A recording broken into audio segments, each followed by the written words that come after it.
Law immediately in effect weeks earlier than planned.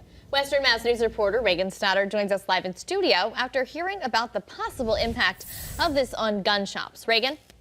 Abby and Chris, Governor Healey's action today just adds to the concerns that gun shop owners have about the new gun safety law. They say they've had little guidance about what they can do moving forward.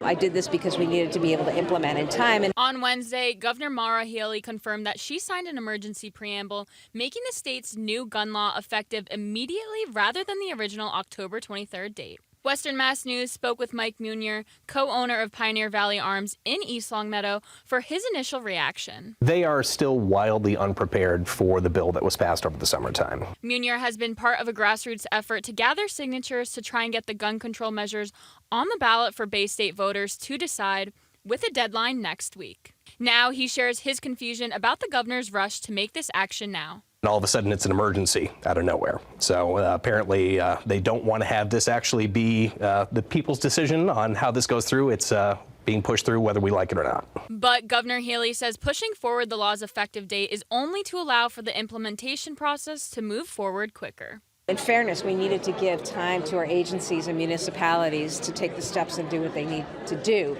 But Munier says gun shop owners are still left to fill in the blanks. We could have had available to have them get their things organized and have everything lined up according to what the bill demanded. Now they're not going to have that. So we're all just going to be left scrambling, trying to figure out what we need to do next. Despite all of this, he says the petition process will continue. The signatures are still being gathered. We are still going to submit the petitions. We're still going to try to get it on the ballot in 2026.